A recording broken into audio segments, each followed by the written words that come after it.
with Scott Allen. Hello, I am your host, Scott Allen, and this is Phronesis, Practical Wisdom for Leaders. If the topic is leadership, I'm in.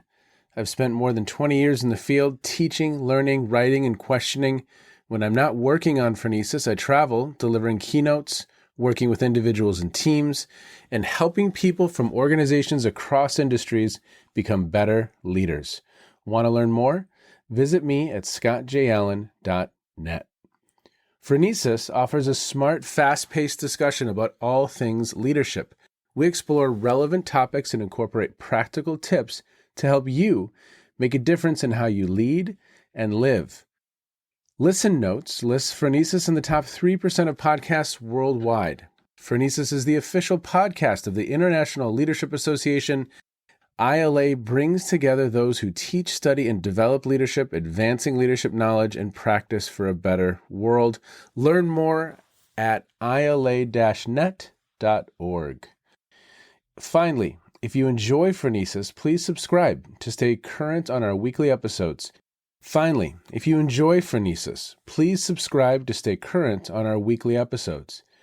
you find an episode that resonates, please share it with your colleagues and friends. And if you want more content, subscribe to my newsletter, The Leader's Edge. The link is in the show notes. As always, thanks for listening. And now, here's today's show. Okay, good morning, good evening, good afternoon, wherever you are in the world. Thanks for checking in on the Phronesis podcast. Today, I have Brigadier General Dr. Tom Kolditz, and he is the founding director of the Ann and John Doerr Institute for New Leaders at Rice University, the most comprehensive, evidence-based, university-wide leader development program in the world. The Doerr Institute was recognized in 2019 as the top university leader development program by the Association of Leadership Educators. And prior to Rice, he taught as a professor in the practice of leadership and management and was the director of the leadership development program at the Yale School of Management. A retired brigadier general, Tom led the Department of Behavioral Sciences and Leadership at West Point for 12 years. In that role, he was responsible for West Point's teaching, research, and outreach activities in management, leader development science, psychology, and sociology, and was titled Professor Emeritus after retirement. A highly experienced global leader, General Kolditz has more than 35 years in leadership roles on 4 continents. His career has focused on either leading organizations himself or studying leadership and leadership policy across sectors. In 2017, he was honored with the prestigious Warren Bennis Award for Excellence in Leadership, an honor also bestowed on Doris Kearns Goodwin, Howard Schultz, Tom Peters, Benazir Bhutto. And in 2018, he was globally ranked in the number 6 in coaching by Global Gurus, an independent research and professional ranking organization. And in 2019, he was among 8 global finalists in coaching and mentoring by Thinkers 50. If I'm not mistaken, we have some Marshall Goldsmith right there. He is a fellow in the American Psychological Association. He's a member of the Academy of Management. Professor Kolditz has presented leadership and content to more than 300 governmental, corporate, and social sector audiences worldwide. As a professor, he taught at Duke, Wellesley, Columbia, Yale, University of Missouri, Harvard. And you know what? He's worked with the CIA, the FBI, the DEA. He has been on Al Jazeera, ABC, NBC, MSNBC, NPR. He's been interviewed by the New York Times. And you know what? He holds a bachelor's degree in psychology and sociology from Vanderbilt, beautiful campus, 3 master's degrees, and a Ph.D. in psychology from the University of Missouri. Sir, what gaps do we need to fill in? What else should listeners know about you? That's just incredible. Thank you so much for being here. Well, thanks. I really appreciate the introduction.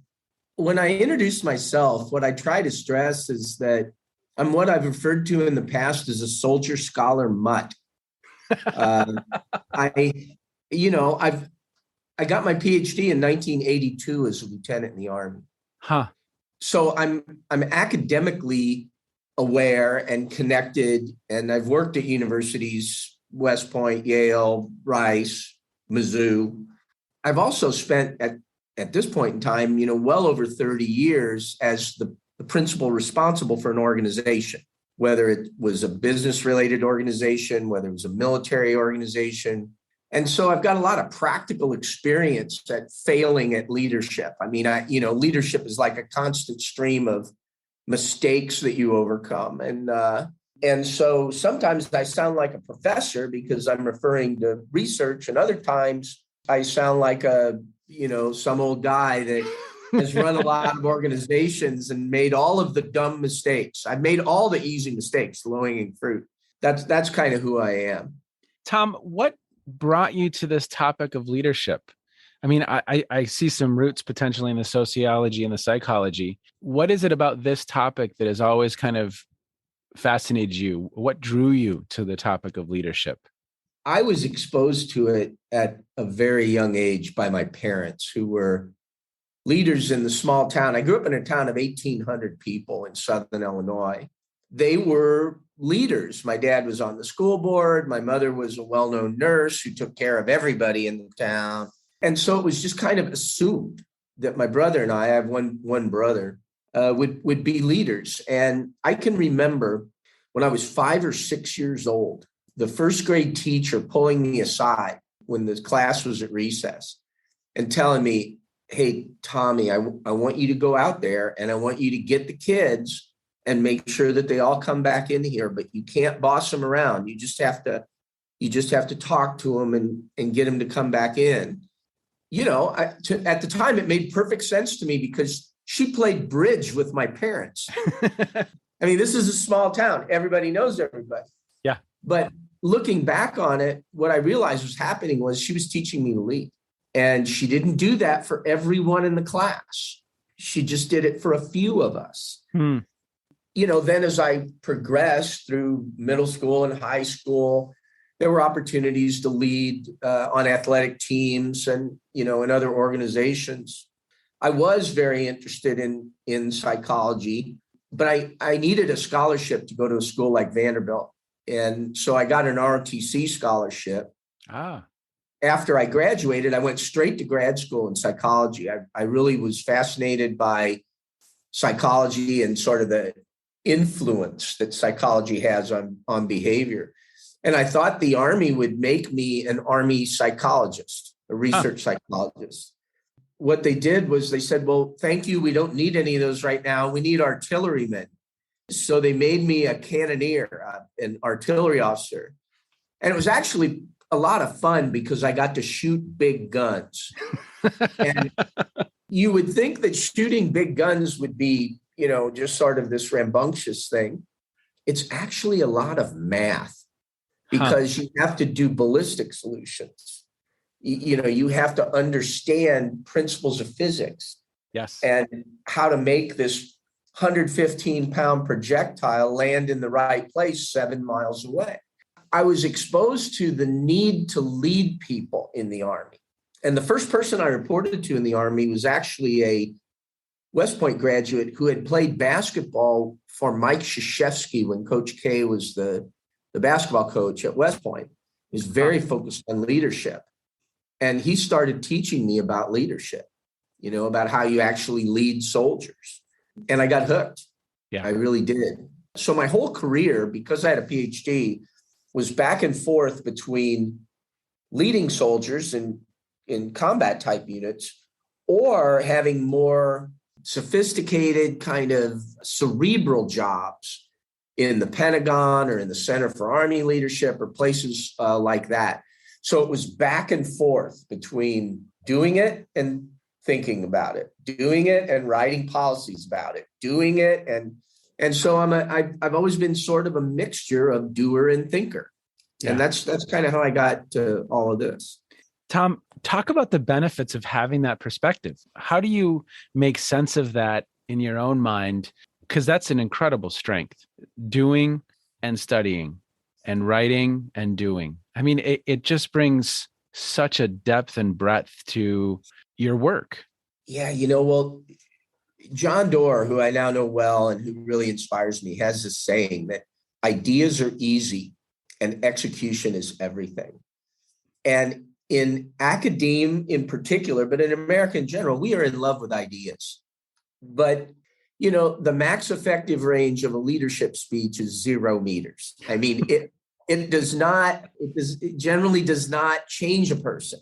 And there are a number of things that simply don't have sufficient influence to change people. And you learn that when you practice, when you do it. And there are other academic reasons that have popped up. We've done some research at Rice. And one of the things we discovered is that the correlation between how well students do in leader development programming and how well they do academically, their grade point average, the correlation is 0.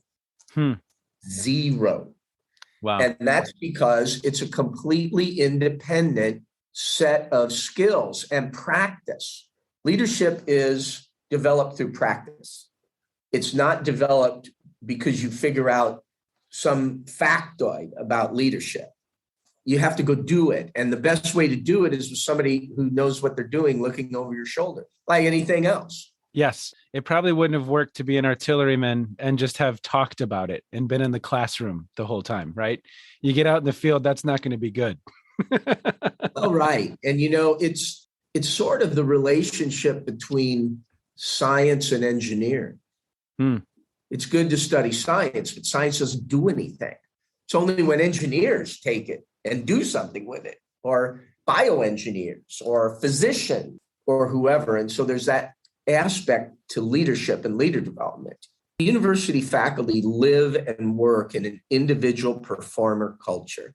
They don't work in a leadership-driven culture. Neither do students, for the most part. Yes. That's what we have to overcome if we're going to change the way leaders are developed in higher ed. Well, I want to get to that. I want to get to the book, and I want to get to some of your perspectives on that because I think it's critical. But I want to take a journey to West Point for a couple moments. So I just finished an article. This is probably a couple of weeks ago right now, but it made me think of you and this discussion. I think the author was Lewis, and it was really about cadets and their constructive developmental theory, Robert Keegan's work, and kind of where the cadets were in their development. And it was just a fascinating article. As you reflect on your experience at West Point and doing the work of leader development, what are some, they could be hallmarks, they could just be reflections, but as you think about that work in that context, what are some things that stand out for you in developing leaders? Yeah, well, we were talking about Keegan's work at West Point beginning in the late 1990s. Yes, I mean, it's an old article. Yeah. And it was really great to intellectualize in that way. But if you actually read Keegan, as it turns out, getting from one stage to another in the short 4-year time of West Point is pretty difficult to really do. The biggest thing I learned at West Point, and I was chairman of the Department of Behavioral Sciences and Leadership, so I had all the leadership academic courses and that sort of thing, was that cadets were not learning to lead from the courses that my faculty were teaching. What they were learning was that leadership is important enough that we would teach required classes on it. But that's not how they learned to lead. The way they learned to lead is they would be part of a team that was charged with running a land navigation course and being in charge of the safety of it and transportation and all of the moving parts. And they were coached through that by a very special group of Army officers that were picked from the field to come to West Point and be what we referred to as tactical officers. And that role was so important that we developed a program with Columbia, with the Teachers College, to give those officers a 36 credit hour master's degree in organizational psychology and leadership. Wow. And turn them into coaches. So there were 80 of them. Wow. In a student body of only about 4,000. I realized at that point in time that the secret to leader development was to take people who are already passionate about something or interested in something related to leadership or operations or business or what have you, and then coach them through that. Yeah. Making them better leaders as they go. Look, it's how we make our plumbers and our electricians. They are apprenticed essentially. Yep. And so this fundamental principle of showing the people what the way I took with me to the Yale School of Management, only instead of having these Army officers, I had to use professional leadership coaches. Yes. But it showed me that there is no substitute for a professional coach, not a mentor, not an untrained person, but someone who has been trained to develop leaders. So it was like this epiphany that someone who's educated and trained and experienced at something is better than someone who isn't.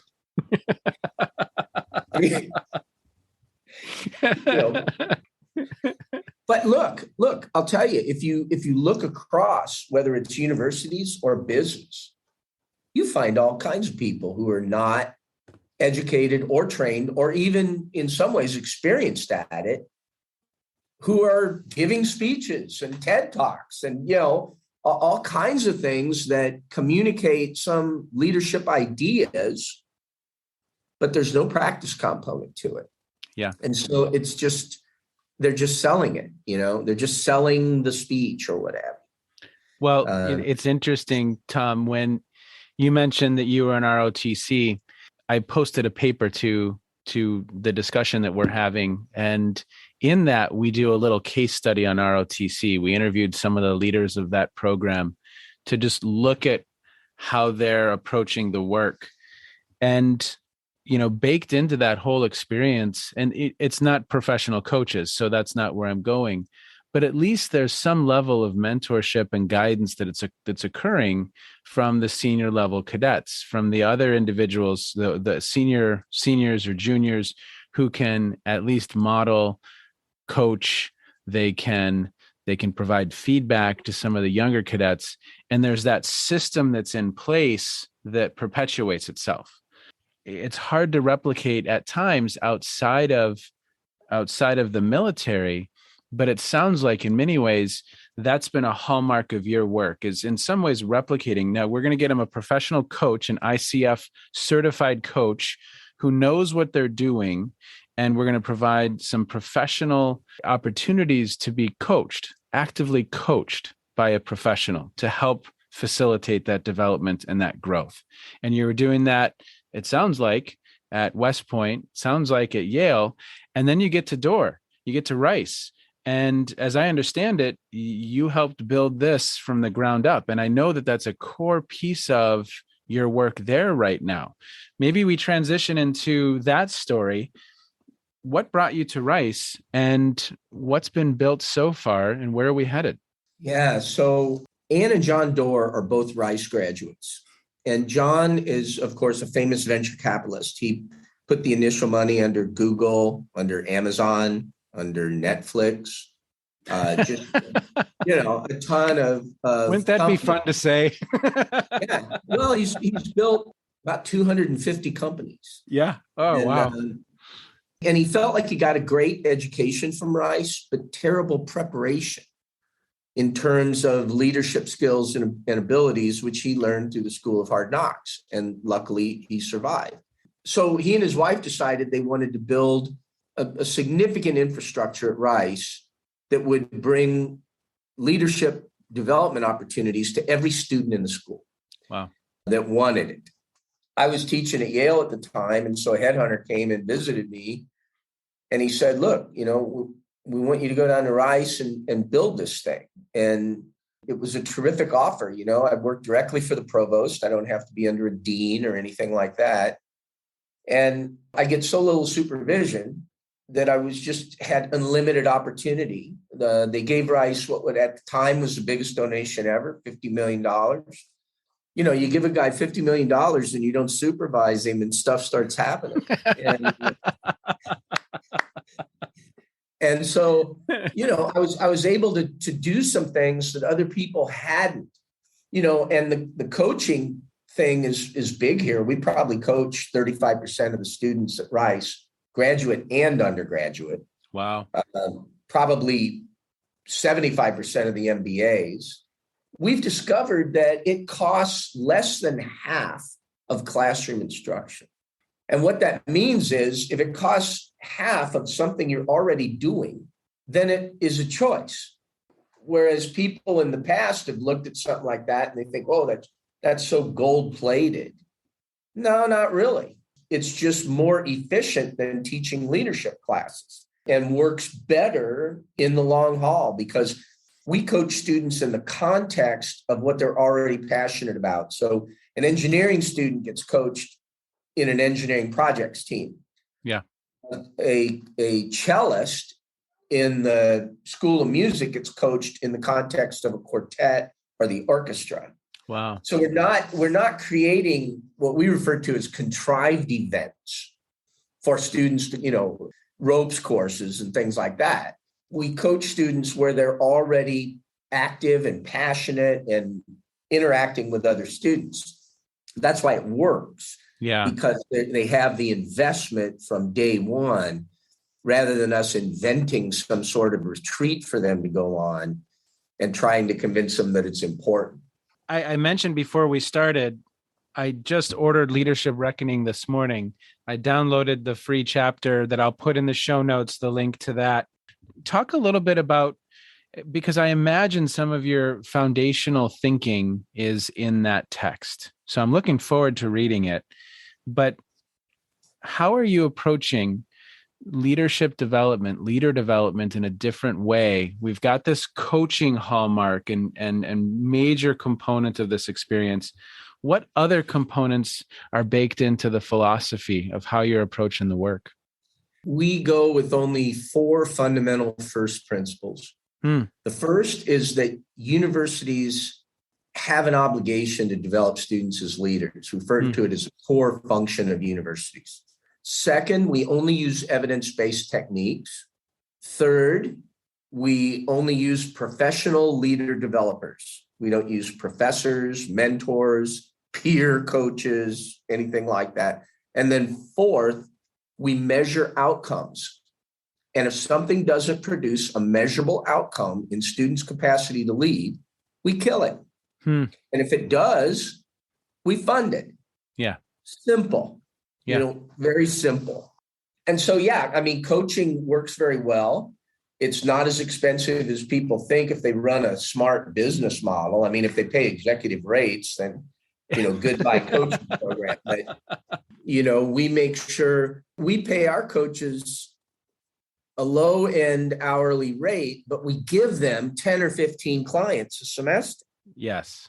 And they use that as a base of business. Then they add their own executive clients. So we don't think that all universities should do exactly what the Doerr Institute does, or businesses. But we do think that the first principles are quite fundamental. If a university is delivering something for their students, they shouldn't be using amateurs. They shouldn't be using peer students. I mean, what the hell is up with that? I mean, they would never do that in physics or poetry or anything else, but they've become so used to bottom feeding. And that's really what the first chapter of Leadership Reckoning is about. We excoriate universities for sloppy, uncoordinated, amateurish leader development that just doesn't match their excellence. And I'm not talking about, obscure small schools. I'm talking about top 10 schools that are horrible at leader development.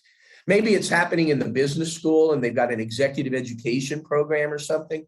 But for your average undergraduate, it's amateur hour. We see that as flat wrong.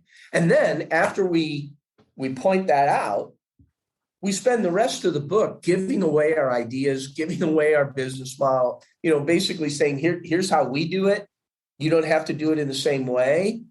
But if you're going to have in your mission statement that you're developing the next generation of leaders, you need to treat it the same way you treat other things at the university. Yes. Physics or poetry or anything else that you teach. And then we took that book just to show you how altruistic our orientation is. We sent 3 copies each to the presidents and provosts of the top 200 universities in the country. Wow. With a letter that basically said, I'm obviously paraphrasing, but it said, if you're like most universities, you're screwing this up. And we want to help you. get better. We've had a steady stream of university presidents. We had one university chancellor bring 5 of his presidents to the Doerr Institute. And it really has become a national movement around improvement in the development of college students as leaders. And it's going to have, over time, it's going to probably take 12 to 15 years. But over time, business is going to have a different product when it comes to college graduates. I mean, we just saw the chief scientist for the president of the United States resign because he was a bad leader. We have to start developing scientists and educators and social sector leaders and others on how to lead from the very beginning, or they fail at the application of their education. That's where the universities are really failing. They give people an education and they do next to nothing to help them apply it in a social context, whether it's business or government or social sector, military, wherever. And we're going to change that. That's John Doerr's big idea. That's my big idea. We're going to change that. Well, you'd mentioned the movement. You'd mentioned, there's a consortium that people can be engaged in. Would you talk a little bit about that? Because we're opening it up to people beyond Rice, correct? Oh, for sure. So we're currently leading a consortium. As of today, it has 152 colleges and universities in it. They're all interested in having better leader development at their schools. We have a partnership now with the Carnegie Foundation for the Advancement of Teaching and have created a classification that is in March going to be available to all 5,200 colleges and universities in the country. It's an application that's a self-examination. So the schools put together a committee and they fill out the application to be classified in leadership for public purpose. In other words, fulfilling this obligation by universities to create leaders for business and society. We're just running that system on behalf of Carnegie. It's Carnegie's classification, but we designed it and we administer it. And our goal is very simple. It's improvement. Yeah. That's what we want, is improvement. And in the process of putting together this committee and the university reviewing everything it does, whether it's for students or faculty or staff, it's a true university level assessment. They'll change. They'll see that, they're wasting money on a lot of things that are just what we refer to as leadertainment. It's just things that you give to students or others that, they love the retreat and the salmon was perfectly cooked, but it didn't change them. Yeah. Are we moving the needle? And you know what? Every university in this country has the capability and the talent to do well at this. It's just somehow the process has been relegated to bottom feeding, just really low levels of sophistication and excellence. And so all we're really doing is saying, hey, y'all, come on. Yeah. Come on. If you're in the top 20 of universities in this country and your students are graduating with high school level leadership skills that they brought with them, which is what we have found. Our research shows that if students don't go through a deliberate process of leader development, that getting the 4-year degree does not even incrementally change their capacity to lead. So we graduate 2.2 million students a year with college educations and high school level leadership skills. What a disaster for business. I mean, it's a strategic nightmare, but that's where we are. Over time, as we fix this, business is going to have a lot more options in terms of young people who can not only, figure out engineering solutions, but they can run a project team. They can lead other people in the conduct of their work. Well, to your point, there's so many institutions that it's a marketing slogan. It's a statement. Even college as a business, where I'm situated, we looked at the top 25, and in the mission, vision, or values, it's, we develop leaders. And And at the undergraduate level, that might equate to a section in an organizational behavior course. At the graduate level, maybe it's a class most of the time, right? And to think that we're quote unquote developing leaders in that one segment of organizational behavior. No, we're not. What if we approached accounting that way? Here's one segment on accounting. You're now an accountant. No, absolutely not. It's so fascinating, Tom, when you sit back and you kind of look at what we're doing, what we say we want to do, what we say we're about. And then when you look at actually what's happening, I couldn't agree with you more. There's a better way. There's a different approach, and we have to do better. I think we have to be graduating individuals who are going back to Robert Keegan, talk about being in over our heads. It's only accelerating. And are we developing and graduating students who are lifelong learners, who have that mindset of growth and development, who are used to having a coach and find value in that experience, and then maybe they'll do that on their own? Because that's ultimately, to your point, over 4 years, we're probably not going to move the needle on mental complexity as far as we would love to, but do we set them on that path? Yeah, one of the things we found is that the work that we do changes the way students think about themselves as leaders. Wow. We measure that as a psychological construct called leader identity. What happens when you have this shift in leader identity, students begin acting like they're leaders, even if they're not. They seek out leader roles at more than 50% higher rates than their peers. And so they begin to teach themselves. Yeah. Because they change the way they think about themselves as leaders. Most college students right now don't have a positive view of the term leader or leadership. They've seen too much bad leadership. So they don't necessarily identify with it. And step number one is changing that, getting them to realize that, being a leader has a lot to do with how you treat other people. And that if you practice it, particularly if a coach is encouraging you in certain ways to practice it, you can see it come alive. You can see yourself do it. As soon as that light bulb goes on in students' heads, they take off like airplanes. They get better and better in measurable ways. But until that happens, if they sit there in the audience and they listen to some CEO ramble on about leadership, they don't change their identity at all. That CEO is somebody they think they'll never be. So they walk out, they might remember it for a week, but after that, the inspiration goes away and there's nothing there. So, for a top tier leadership speaker, a school might pay $40,000, $50,000. Yeah. Well, with that money, you could coach 80 students and get a change, get a change in every one of them. Yes. Yeah. But a lot of this leadership stuff has politics and cronyism about it. I mean, it's just people get drawn into universities because they led somewhere else. They don't know how to develop students as leaders, but by golly, they're going to teach them a seminar in it, Yeah. Yeah, it's just about being honest, intellectually honest about what works and what doesn't work. And that's the bread and butter of a university. Yep. They don't teach fake physics theories. But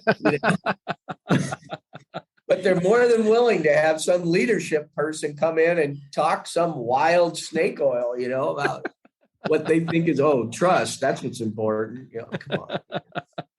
Tom, I love it. What are you thinking about? What puzzle has you perplexed right now when it comes to this task of developing leaders in this context? Is there anything, okay, we're not quite there yet. We haven't gotten our arms around this. Anything come to mind? It's all about scale. We've got the Carnegie thing. That's great. Yep. We also have created a course in measurement that's aimed primarily at grad students in social science fields so that we can, over time, at scale, populate the universities with people who know how to measure actual leadership outcomes. You don't just throw up their hands and say, Well, it's just, you just can't measure that. That is untrue. And we want to eliminate that myth. But in order to really change an institutional array like universities in the United States, we'll have to have a dozen initiatives at least. And so right now, what's going on in the Doerr Institute, so we've got people working on what's the next strategic initiative. And most people who work in leader development or leadership, they think at the program level or maybe the course level. And we are way beyond that. We are thinking about institutional structures in higher education and how to coordinate mass change in them. That's a big freaking deal, man. I mean, it's hard, and it will only happen at scale. Yeah. But we're there with the Carnegie Initiative. We're there with the measurement course. We'll do 200 a year probably of grad students that are going to go everywhere after they graduate. But we need to do more. Yep. There are other organizations that focus at the program level. I mean, I'll call out two. The Association of Leadership Educators are great about courses in leadership, and then the International Leadership Association, the ILA, establishes program standards. That's fine. That's their thing, and we endorse them, and we think they're doing a great job. That's not our thing. Yep. Our thing is at strategic level, and we also think that the changes we're making in universities, businesses watching, they will learn as we go, as we develop this in universities. And then they're going to make changes themselves, because a lot of money is spent on leader development and a lot of it is wasted. Yep. A lot of it is not producing. And businesses hate that. They hate to spend money and not produce, but the system is not favorable right now. This whole podcast series started off with an interview with a friend of mine, a colleague named Dave Rush. And the episode was called I Have a Fear.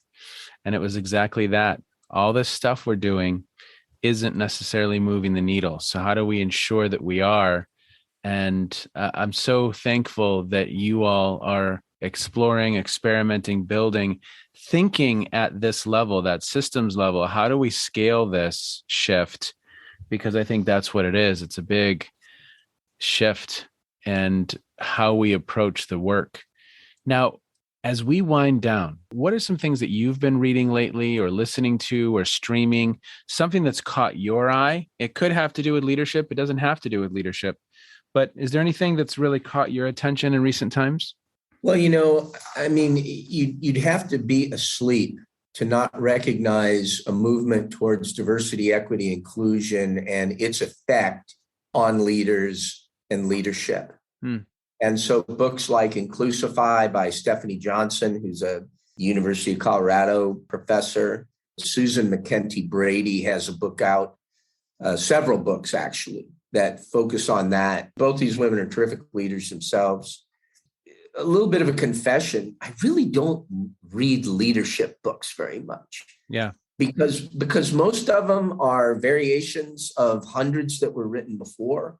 I learn more by watching the world. I learn more about watching our students, and I learn more about measuring outcomes of things that we do. In some ways, I just don't have the time or the desire to do that. Now, I've endorsed quite a few leadership books lately, including books by dedicated and unquestionably capable leadership authors like Jim Kouzes and Barry Posner.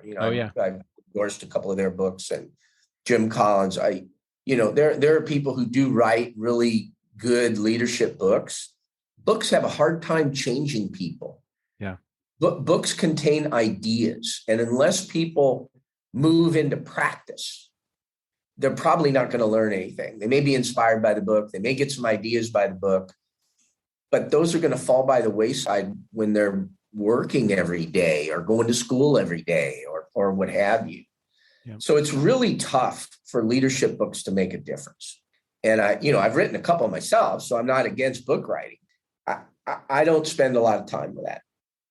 Anything else outside of leadership? And it could have to do with anything that's caught your attention recently. Well, I have a 13-week-old puppy, that is preventing me from getting sleep. That's talk about a leadership challenge. The thing weighs 20 pounds and it's smarter than me. But no, I do watch politics pretty carefully because it used to be a place where you could find good leaders. Less so now. It's more about power than it is about leadership. Some of it concerns me. I can remember being a soldier, being an army officer in West Germany when the wall came down, the Berlin Wall. Yeah. I was at my battle positions in the Fulda Gap, looking over into Czechoslovakia. And on the other side of that border, there was a KGB captain named Vladimir Putin that was shredding documents and, doing what people do when their government fails, basically. And we have come full circle now to a point where a lot of people think he's okay and that, the threat to Ukraine is just fine. Why do we care about Ukraine? And that I focus on that a lot. That bothers me a lot because what's happening in Ukraine is the reason we fought World War II. Yeah. And so I do pay attention to that. I feel like, a good leader development practitioner has to watch leaders all the time, whether they're business leaders, whether political leaders, religious leaders. There are things to learn from all of these people. And so I do spend a lot of time with my head in the media, and I don't use one media source. I read a half a dozen newspapers in the morning. St. Louis Post-Dispatch, the Houston Chronicle, the New York Times, Chicago Tribune. I am in all of them. I try to have my reality tested by that. I want to be aware of the world I'm living in. Well, it's really fascinating how a number of the different outlets frame the world. And in many cases, it's no longer Walter Cronkite saying that's the way it is. There's many Walter Cronkites saying that's the way it is. And it can be confusing. And I think one of the only ways to combat that is to do what you're doing, is to investigate and explore and be open to these different outlets to better understand the narratives to make sense. But that's confusing for the general public, I think. That's hard. That takes some effort, right? That's 6 papers a day. That's effort. Yeah. Well, I do read fast and I do pass over things that are irrelevant. Sure. Things jump out at you. When the Vice President of the United States makes a statement that President Trump was wrong and a news outlet doesn't publicize that for 2 days, you can start to make assumptions about what the function of that news outlet is and how it works. So politics and business, these are the outcomes of leadership. These are where leaders matter. I do pay attention. I'm an independent. I don't belong to a political party. It's very common among Army officers that you don't pick sides in that way. And I like that. I like to be centered. I think it's a good approach for leader developers to take. It is so impressive, General Doctor. Should I call you Dr. General or General Doctor? Tom works really well. Tom, it's incredibly impressive what you're building. Thanks for the good work that you're doing. Thanks for stopping by today. I'm very, very appreciative of your time and excited to not only share this story with the world, but share some of the resources that you've developed. And I'll provide all kinds of links into the show notes. So keep up the great work.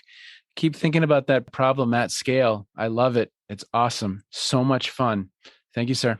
My pleasure. Thanks for inviting me. Okay. Be well. What I enjoyed most about that conversation was the fact that Dr. Tom could really just top of mind tell us their first principles, top of mind share their point of view, and really clarify that what they are doing is evidence-based and they're measuring their growth, their development. So that's number one. I just think that's wonderful. There's a design behind the intervention and there's a perspective and there's measurement so that we know if we actually are moving the needle, or at least we have an indication. I don't know that we ever know, quote unquote. So that was number one. I just really, really appreciated that. And then number two, I love the fact that they are actually actively doing the work, that they are investing the time and the resources in that perspective and engaging in that development in the context of these learners. I think that's just a fundamentally very cool design element. Spoke about this with Cindy McCauley, that we're in the context of the learners, so that passion is already embedded in the work. And the ability to lead, that leader identity in that context, there's value there from the beginning. So, sir, thank you so much for your time. Thank you for bringing your perspective to the podcast. Thank you for the good work that you do. Loved listening to some of those stories about your experiences at West Point, at Yale, and now Doerr. And thank you for advancing how we think and how we practice leader development. Okay, everyone, as always, thank you so much for listening. As always, if you enjoy what you hear, share it with others. And as always, be well, take care, and thanks for all you do. Bye-bye. You have just finished another episode of Practical Wisdom for Leaders with Scott Allen. To contact me, visit scottjallen.net or send me a note at scott@scottjallen.net. I'm also on LinkedIn, so let's connect. If you have feedback, I'd love to hear it. And as always, thank you so much for listening. And now here's my daughter, Emily, with the outro.